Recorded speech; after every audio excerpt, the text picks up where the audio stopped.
सामने कई क्षेत्रों से जुड़े हुए प्रतिभागी मौजूद हैं और समसामयिक विषयों पर हम कुछ चर्चा करेंगे उनसे जो देश हित में हो और समाज के हित में हो। हमारे बीच में सरकारी सेवा में ग्रामीण अभियंत्रण विभाग से जुड़े हैं वैयक्तिक सहायक हैं राम सागर रावत जी और दूसरे नंबर पे हैं डॉक्टर अम्बेडकर वासी कल्याण समिति के उत्तर प्रदेश के अध्यक्ष और प्रभारी छेदालाल साथी जी आपका स्वागत है।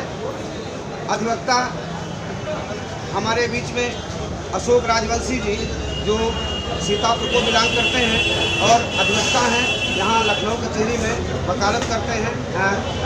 अशोक राजवंशी जी आपका क्रांतिपुर न्यूज़ की तरफ से स्वागत है। हमारे बीच में कुलदीप मौर्य जी मौजूद हैं और आप भी अधिवक्ता हैं, आपका मौर्य जी आपका भी बहुत बहुत स्वागत है। साथी जी, पहला सवाल हम आपसे करेंगे क्योंकि आप तो सबसे वरिष्ठ दिख रहे हैं इस समय, क्योंकि आपकी जो संस्था है डॉक्टर अम्बेडकर पासी कल्याण समिति, और मैं देख रहा हूं कि पासी समाज का एक ऐसा वर्ग है जो ये कहता फिरता है कि डॉक्टर अम्बेडकर ने पासियों के लिए कुछ नहीं किया। इस पर आप क्या कहना चाहेंगे? ऐसा कहते हैं वो ज्ञान लोग व्यवस्था के विषय में जानकारी है और न ही जो कहते हैं उनको ज्ञान भी नहीं, आधारभूता ज्ञान भी नहीं। और जैसे मसूरिया दिन का नाम ये लोग लेते हैं। जी हाँ, मसूरिया दिन पासी का इसलिए नाम लेते हैं, लोग कहते हैं कि क्रिमिनल जो जराइम पैसा एक्ट था जो पासियों पर लगा हुआ था, तो उसको बाबा साहब डॉक्टर अम्बेडकर ने नहीं बल्कि मसूरिया दिन पासी ने खत्म कराया। तो चूँकि जहाँ तक हम भी समझ पा रहे हैं कि भारतीय संविधान के प्रेएम्बुल में अगर ये न लिखा होता कि भाषा, जाति, धर्म, संप्रदाय के आधार पर किसी के साथ कोई भी भेदभाव नहीं किया जाएगा, यानी इक्वलिटी बिफोर लॉ नहीं होता, तो मसूरिया दिन पासी या दूसरे लोग भी इसको समाप्त नहीं करा पाते। क्या कहेंगे आप इस पर? तो एक राजनीतिक तौर पर कांग्रेस की आवश्यकता थी। ये लोग वासी समाज को वोट के लिए सिर्फ कलेक्ट किए, उनको कुछ नहीं। जैसे धर्मवीर जी 8 विधायकों को लेकर आज प्रदेश अध्यक्ष होते हुए कांग्रेस ने अनेकों बना दिया। इस तरह ये भी एमपी एमएलए तक सीमित क्राइम ऐसा था, उनको एक दंडित व्यवस्था थी, कान थी, और उसके लिए एक व्यक्ति ने कोई संघर्ष नहीं किया। आज हमारा समाज अगर आगे बढ़ रहा है तो डॉक्टर अम्बेडकर का आधारा के पथ पर चल करके ही आगे बढ़ रहा है।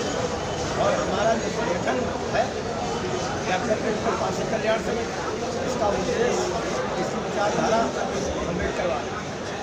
जिस दिन पासी समाज अम्बेडकर विचारधारा से लैस हो जाए तो उस दिन ना तो उसका शोषण कर सकेगा, न भ्रमण कर सकेगा।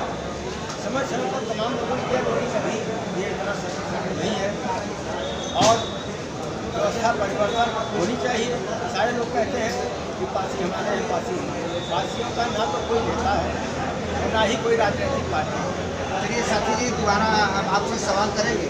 रावत जी, ये सवाल वही है जो साथी जी से है।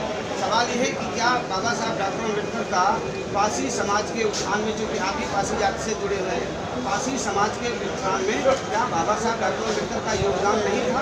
क्या किसी और का योगदान बाबा साहब डॉक्टर अम्बेडकर से ज़्यादा था? मानना है समाज सबसे ज़्यादा योगदान बाबा साहब अगर संविधान में 14 न होता तो हम न होते, न राजनीतिक लोग होते। और जो इस बात को लेकर प्रचार कर रहे हैं बाबा साहब वो लोग भी संविधान को जैसे याद करें। बाबा साहब संविधान में समानता की बात लेकर लोग इंसान की हम यहाँ होते हैं ये भी यहाँ निश्चित रूप से बाबा साहब का योगदान संपूर्ण आने के लिए समाज को बात की बात है। पूरे भारत में एक जाति समाज जो संविधान व्यवस्था की उसी भाव को हम लोग आगे बढ़ेंगे। यही सवाल अशोक राजवंशी जी से हम करेंगे कि अशोक राजवंशी जी, आप बैठे रहिए, आप बैठे रहिए, आप बैठिए, मौर्य जी बैठे रहिए, आपसे अलग सवाल है। अशोक राजवंशी जी, आपसे यही सवाल है कि क्या बाबा साहब डॉक्टर अम्बेडकर का पारसी समाज के उत्थान में कोई योगदान नहीं है? ये क्या बाबा साहब डॉक्टर अम्बेडकर पारसी समाज के प्रेरणा स्रोत नहीं है, या कोई दूसरा बाबा साहब डॉक्टर अम्बेडकर से भी ज़्यादा त्यागी पुरुष आपको नजर आता है?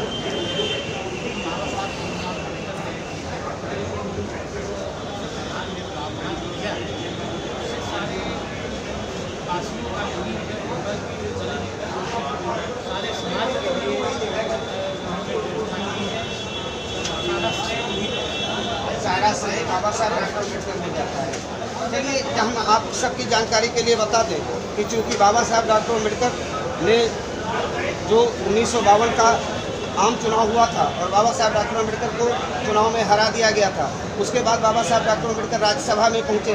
अगर जराइम एक्ट को ख़त्म करने का कोई बिल संसद के अंदर आया था तो आपकी सबकी जानकारी में होना चाहिए कि बाबा साहब डॉक्टर अम्बेडकर ने उसका पुरजोर समर्थन किया था, ना कि उसका कहीं विरोध किया हो।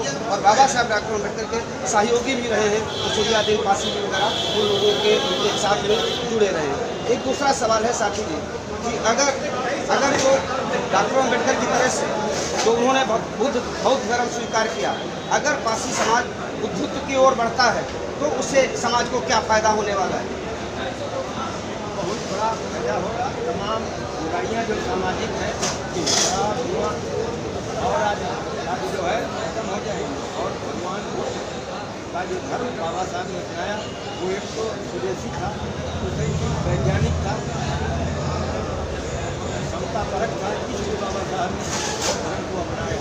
जब तक हमारा समाज अम्बेडकर वाली विचारधारा लैस होकर के भगवान बुद्ध के दर्शन को नहीं बनाया जाता, मगर आपसी ही समाज नहीं, पूरा मानव समाज का कल्याण नहीं।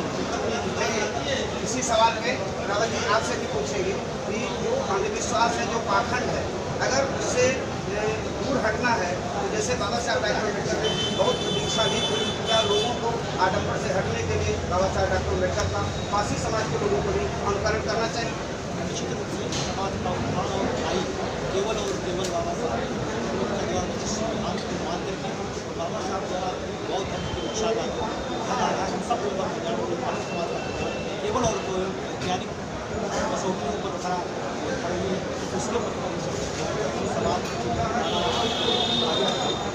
अशोक जी, अगर हम पाखंडवादी बनेंगे, अंधविश्वासी बनेंगे, जातवादी बनेंगे तो समाज का और देश का उत्थान होने वाला नहीं है। इसलिए बाबा साहब डॉक्टर अम्बेडकर का ही जो रास्ता है, बुद्ध का जो रास्ता है, जो वैज्ञानिक रास्ता है, वही रास्ता उचित है। जी, अगर हमें आडम्बर से दूर रहना है, समाज को आगे बढ़ाना है, बाबा साहब डॉक्टर अम्बेडकर के द्वारा जो धर्म अपनाया गया उसमें काम करना। मौर्य जी, अब आपसे सवाल है कि जो मौर्य और कुशवाहा ये जो समाज के लोग हैं जिनमें बाबा साहब डॉक्टर अम्बेडकर का पैदा होना कहा जाता है, बाबा साहब डॉक्टर अम्बेडकर के वंशज हैं, ये जो मौर्य और कुशवाहा समाज है, ये जो लोग हैं वो बाबा साहब डॉक्टर अम्बेडकर के द्वारा जो बौद्ध धर्म का पुनरुत्थान किया गया था, भगवान बुद्ध के रास्ते पर चलना ही हितकर है या फिर कट्टर हिंदुत्व की ओर जाना समाज के लिए हितकर रहेगा? कुलदीप जी। नहीं, पंच समाज बाबा साहब बताए रास्ते पर ही चलेंगे। सत्तावादी बातें करेंगी अगर आप घर जाएंगे, आपको बाबा साहब के बताए हुए रास्ते पर चलते सत्तावाद से अगर उधर जाएंगे तो फिर विषमतावादी ताकतें मजबूत होंगी। मौर्य जी, अगर हम विषमतावादी ताकतों को नेस्तनाबूद करना चाहते हैं तो हमें बुद्ध की ओर चलना पड़ेगा, हमें सामाजिक एकता बनानी पड़ेगी। हाँ, किन वर्गों के बीच में, किन विचारों धाराओं पर और किन सिद्धांतों पर दलित, पिछड़े, अल्पसंख्यक लोगों का की एकता कायम हो सकती है? समतामूलक समाज के लिए हम सारे लोग मिलकर काम करें, सभी लोग एक साथ आए, किसी वर्ग को बांटा नहीं जाए। बहुत सही किसी वर्ग को बांटा नहीं जा सकता है। समता मूलक समाज की स्थापना के लिए चाहे दलित हो, चाहे पिछड़े हो, चाहे सवर्ण हो, चाहे अवर्ण हो, चाहे अल्पसंख्यक हो, सबको एक साथ आने की ज़रूरत है। क्रांतिपर न्यूज़ से बात करने के लिए आप सभी साथियों को बहुत बहुत धन्यवाद। नमस्कार दोस्तों, अगर आपने क्रांतिपर चैनल को अब तक सब्सक्राइब नहीं किया है तो यूट्यूब पर जाकर क्रांतिपर न्यूज़ को ज़रूर सब्सक्राइब करें, जिससे कि हम समाज के अंदर होने वाली हलचल आप तक पहुँचा सकें। धन्यवाद।